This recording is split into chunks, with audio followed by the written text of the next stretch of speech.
Hi everybody, this is Paula Clark with Tuesday's Talk or Tuesday's Talk. Today I wanted to talk about retiring because, believe it or not, I will be retiring soon. Actually, I'll never retire.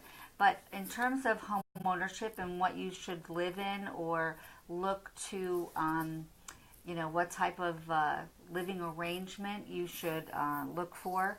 And I wanted to talk about those things and to try to help you make that decision. Hi, Maria Meneses. Wow, I haven't seen you in so long, but you are around when I'm retiring. But anyway, I'll never retire. But the one thing I do look for, and I have a lot of clients that I am working with who are just thinking about the future. Are they going to be able to walk upstairs? Are the amenities there for them? What if they having trouble with their knees, their hips? Things that happen to us when we get of age. And I'm talking about being in the 80s, because even though if you're in the 50s or 60s and your kids have moved out, you should be in a home where all of those things matter so that you don't have to look for those things later on and you're there. So a couple of the things is, first of all, definitely move somewhere where there is affordability, because if you get yourself in a situation when you can't work or money's not coming in, you want to make sure that either it's paid off or you can be able to pay for maintenance or the taxes, that's a factor also. Also, you have to look at equity. How much equity do you have in your current home when you move? So are you going to be paying for that in cash when you move? Will you just use, because interest rates are so low, excuse me, let me put this back in, and because interest rates are so low, that maybe you should utilize that and invest your money in something else. You have to look at if it's a townhouse or a condo. A lot of them have stairs. It's very hard to find, or there's very little inventory that shows where you're not walking all the way up and then having to walk up again to the bedrooms and things like that. I'm texting now with a client of mine who's actually in that position. She's renting, and we have been looking all over in Bergen County, and there's really not that much under 500 where you don't have to walk up steps. The next thing is, what are the maintenance charges, the HOA fees, and what are the amenities involved with them? If you're not going to use the amenities that come with that complex, then why pay that extra money? But if you like having an exercise room, if you like having a swimming pool, you want to be with people and meet new people, then it's worth paying those HOA fees. But if not, then, move to an area where they don't have those amenities, and then the HOA fees will be much less. You want to look at security. We were looking at one today, and what we noticed was when you came out of the unit, there was this little alcove, very dark. And I said, a young woman or even an older woman coming home at night, it's kind of scary. So you want to make sure it's very well lit. You can get into the home from a garage, or your car is very close to that entrance. So that's important too. For resale value, I think whether or not that complex allows pets. Because number one, it's really nice to have a pet keep you company if you're older and alone, and you may not want to take care of it, but two reasons. You want the option, and when you sell or decide you don't want to live there, or maybe rent it out later, that it's easier, because a lot of people do have pets, and so the resale value is much better. Hi, Ani.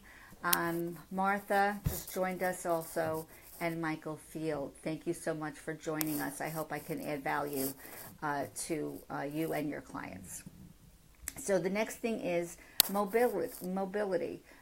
Sometimes, you really can add elevators or those little chairs that go upstairs. And I'm not saying that we're all going to be in that state, but it's good to know there are options that when you walk into the unit, you don't have too far to go from bringing your groceries in, your shopping. And then you're going to have people visiting you too, so you want the convenience of them being able to access your apartment as well.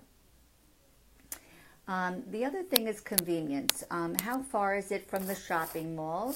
How far is it from a golf course, the movies, where you do your grocery shopping or anything like that? And it's really important to have that. So the bottom line, I think, is you have to look at all of these things when thinking about downsizing. If you don't like a townhouse community, because sometimes you may not like the demographics, I would suggest that you sit in the lobby for a little while and see who your neighbors will be. Is it the age appropriate for you? Are you more young-minded, and are the people way too old in wheelchairs and with canes? And that's okay, but you have to think about that too. How is it going to affect your psyche? Sometimes you want to move into, you can downsize from a colonial and buy a ranch. Don't buy something with too much property, because that just means you're going to have that much to take care of.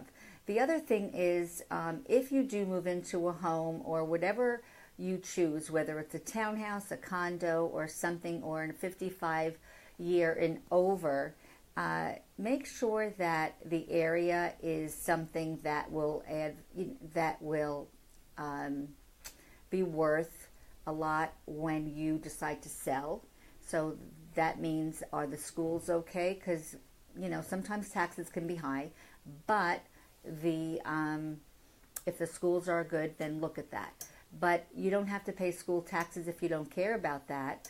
And then you move into a town that may be good for commuting and close to trains and buses, because that's a good rental property as well.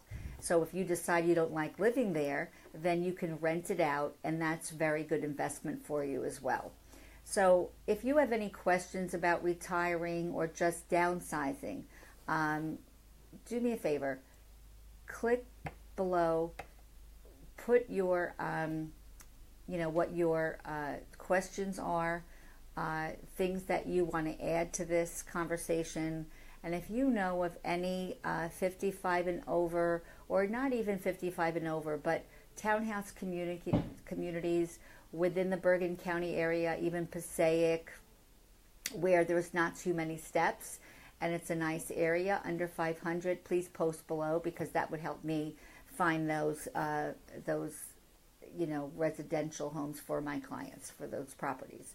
So that's about it. I just wanted to talk to you about what kind of homes we should be looking for when we're looking to downsize or we're looking to retire, and what we need to think about. So this is Paula Clark with Coldwell Banker, and I hope you enjoyed this Tuesday's talk today at 3:30 on Tuesday. Talk to you soon, guys. Bye.